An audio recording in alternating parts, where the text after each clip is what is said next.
안녕하세요. 여러분의 책 고르기에 도움을 드리는 책 읽는 저녁입니다. 오늘은 문학동네에서 출판된 파울로 코엘료의 소설 아처를 소개해 드리려고 합니다. 어느 날 목공을 하며 조용히 지내던 전설적인 공사 진에게 한 이방인이 찾아옵니다. 그는 저는 선생님의 가르침을 따랐고 궁도를 받들기 위해 노력해 왔으니 선생님에게 제 궁수를 선보일 자격이 있습니다. 라고 말하고 활을 쏘는 자신의 모습을 지켜봐 달라는 부탁을 합니다. 진은 이방인의 활 쏘는 모습을 본 후 다음처럼 말합니다. 당신은 실력과 기품과 좋은 자세를 모두 갖췄습니다. 활쏘기 기술에 능통하고 활을 다룰 줄도 알지만 정신을 다스리는 법은 익히지 못했군요. 모든 상황이 순조로울 때는 잘 쏘지만 곤란한 상황에서는 표적을 맞히지 못합니다. 궁사가 언제나 전장을 택할 수는 없습니다. 그러니 다시 수련을 시작해 곤란한 상황에도 대비하십시오. 계속 궁도에 매진하세요. 그것은 평생에 걸쳐 가야 할 길이니까요. 화살을 정확하게 잘 쏘는 것과 영혼의 평정을 유지하고 쏘는 것은 매우 다르다는 점을 기억하십시오. 이어서 진은 이 모든 것을 지켜보던 소년에게 말합니다. 활은 생명, 모든 활력의 근원이다. 화살은 언젠가 내 손을 떠난다. 표적은 멀리 있다. 하지만 활은 늘 내가 곁에 두고 있을 테니 활을 관리하는 법을 알아야 한다. 활은 얼마간 무의의 시간이 필요하다. 늘 팽팽하게 긴장해 있는 활은 힘을 잃는다. 활을 가만히 놓아두어 견고함을 회복할 여유를 주어야 한다. 그러면 내가 마침내 시위를 당길 때 활은 흡족한 듯 온전히 그 힘을 발휘할 것이다. 활에는 본연의 의식이 없다. 활은 공사의 선과 욕망의 연장이며 살상에도 명상에도 쓰일 수 있다. 그러므로 항상 내 의도를 명확히 인식해야 한다. 활은 유연하지만 유연함에는 한계가 있다. 한계치를 넘도록 당기면 활이 부러지거나 공사의 손이 피로해진다. 그러므로 너의 도구와 조화를 이루도록 노력하되 도구의 능력치 이상을 바라서는 안 된다. 활은 공사의 손에서 느슨해지기도 하고 바짝 당겨지기도 하는데 손은 그저 온몸의 근육과 공사의 의도와 활쏘기의 노력이 모두 한데 집중되는 지점에 불과하다. 그러므로 시위를 당기며 우아한 자세를 유지하려면 각각의 부분에 꼭 필요한 만큼의 힘을 들여 기력을 낭비하지 않아야 한다. 그렇게 하면 지치지 않고 많은 화살을 쏠 수 있다. 활을 이해하기 위해서는 활이 내 팔의 일부이자 사유의 연장이 되어야 한다.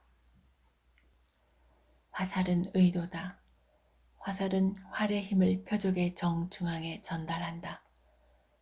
의도는 명료하고 올곧고 균형 잡혀 있어야 한다. 한번 떠난 화살은 돌아오지 않는다. 따라서 발시에 이르기까지의 동작이 올바르지 않고 부정하겠다면 시위가 완전히 당겨졌고 표적이 앞에 있다는 이유로 아무렇게나 쏘기보다는 중간에 동작을 멈추는 편이 낫다. 표적은 가 닿아야 하는 목적이다. 표적을 선택하는 이는 공사다. 하지만 표적은 늘 멀리 떨어져 있고 화살이 빗나가더라도 절대로 표적을 탓할 수는 없다. 여기에 궁도의 아름다움이 있다. 상대가 더 강했기 때문이라고 자신을 변명할 수 없다는 것. 내 표적은 너 스스로 선택했으니 그 책임도 너에게 있다. 표적은 클 수도 작을 수도 있고 오른쪽에 있을 수도 왼쪽에 있을 수도 있다. 다만 너는 표적 앞에 서서 언제나 겸손한 마음으로 거리를 좁혀야 한다. 표적이 화살 끝에 아주 가까이 닿은 듯 느껴질 때 비로소 활 시위를 놓아야 한다. 표적을 적으로 여긴다면 명중시킬 수는 있어도 내 내면은 아무것도 나아지지 않는다. 너는 그저 종이나 나무로 된 표적 한가운데에 화살을 꽂으려고 애쓰며 살아가게 될 테고 그건 매우 헛된 짓이다. 게다가 다른 사람들과 함께 있을 때 그때도 도무지 재미있는 일이 없다고 불평하며 시간을 낭비할 것이다. 따라서 표적을 직접 선택하고 명중시키기 위해 최선을 다하며 항상 겸손한 마음으로 스스로 존엄을 잃지 않고 바라보아라. 표적이 내게 어떤 의미인지 얼마만큼의 노력과 수련과 직관이 필요한지 알아야 한다. 표적을 바라볼 때는 표적 자체에만 집중하지 말고 주변의 모든 것에 집중해라. 화살은 한 번 시위를 떠나면 바람, 무게, 거리와 같은 내가 미처 고려하지 못한 요소들을 만나게 되기 때문이다. 활과 화살과 표적을 이해하고 나면 활 쏘는 법을 배우는 데 필요한 평정과 우아함을 갖춰야 한다. 평정은 마음에서 나온다. 마음은 비록 불안에 시달릴 때도 많지만 올바른 자세를 취해야 최상의 상태를 유지할 수 있다는 사실 또한 알고 있다. 우아함이란 단지 겉모습이 아니라 인간이 자신의 삶과 일의 경의를 표하는 방식이다. 가끔 불편하게 느껴지더라도 자세가 잘못되었다거나 인위적이라고 생각하지 말아라. 힘이 들기에 참된 것이다. 공사에 존엄한 자세가 표적에 대한 경의를 보여준다. 우아함은 가장 편안한 자세가 아니라 완벽하게 활을 쏘기 위한 최적의 자세에서 온다. 우아함은 군더더기가 모두 사라지고 공사가 간결함과 집중에 이르렀을 때 나타난다. 자세는 간결하고 절제될수록 아름답다. 눈이 아름다운 이유는 하나의 빛깔을 가졌기 때문이고 바다가 아름다운 이유는 완전히 편평해 보이기 때문이다. 하지만 바다도 눈도 그 속은 깊고 스스로 제 본성을 알고 있다. 화살은 공사의 손을 떠나 표적을 향해 나아가는 그의 의도다. 따라서 화살은 자유롭게 날아가면서도 쏘아질 때 공사가 선택한 길을 따르게 된다. 바람이나 중력의 영향을 받겠지만 그 또한 화살길의 일부다. 폭풍에 날려 나무에서 떨어져 나오더라도 나뭇잎은 여전히 나뭇잎이다. 의도는 완전하고 올곧고 예리하고 단호하고 정밀해야 한다. 그 의도가 운명을 향해 날아가는 동안에는 무엇으로도 막을 수 없다. 활은 일종의 악기이며 그 소리는 줄을 통해 표현된다. 활 시위가 길다 하더라도 화살을 거는 부분은 작은 한 점일 뿐이고 따라서 공자는 자신의 모든 지식과 경험을 그 한 점에 집중시켜야 한다. 공자의 몸이 오른쪽이나 왼쪽으로 살짝 기울었다면 혹은 화살을 기준보다 위나 아래에 건다면 화살은 절대로 표적에 명중할 수 없다. 그러므로 활 시위를 당길 때에는 악기를 다루는 연주자가 되었다고 생각해라. 음악에서는 공간보다 시간이 더 중요하다. 오선 위에 늘어선 음표들은 그 자체로는 아무 의미가 없지만 음표를 읽을 수 있는 사람은 그 선 위의 음표들을 소리와 리듬으로 만들어낸다.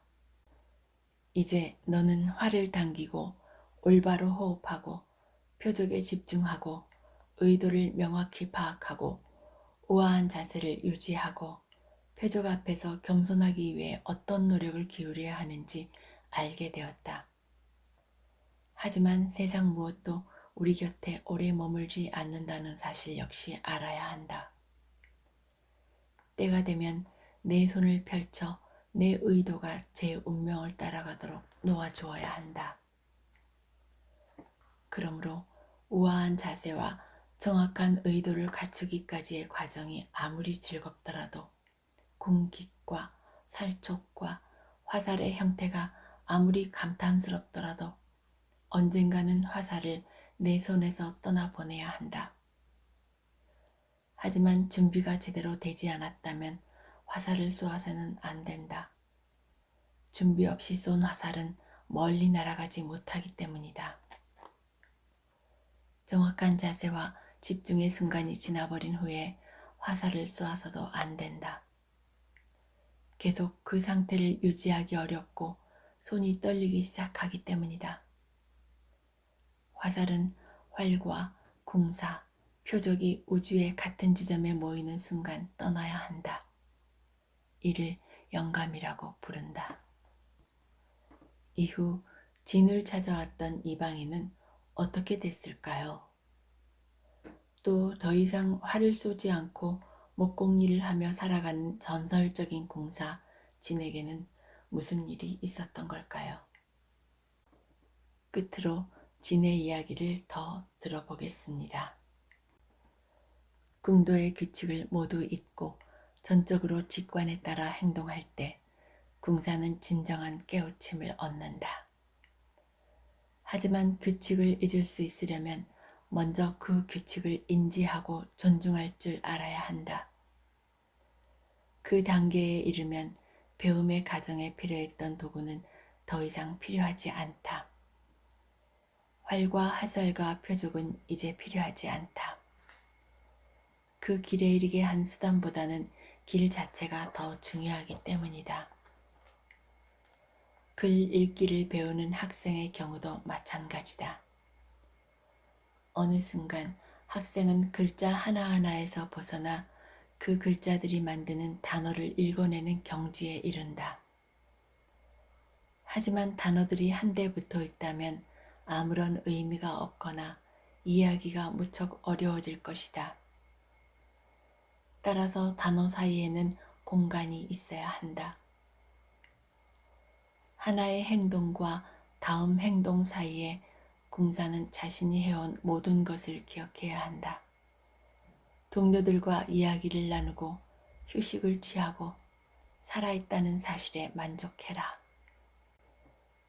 궁도는 기쁨과 열정의 길, 완벽함과 실수의 길, 기술과 직관의 길이다. 하지만 계속해서 화살을 쏘아야만 이 모든 것을 깨우치게 될 것이다. 지금까지 파울로 코엘료의 소설 아처였습니다.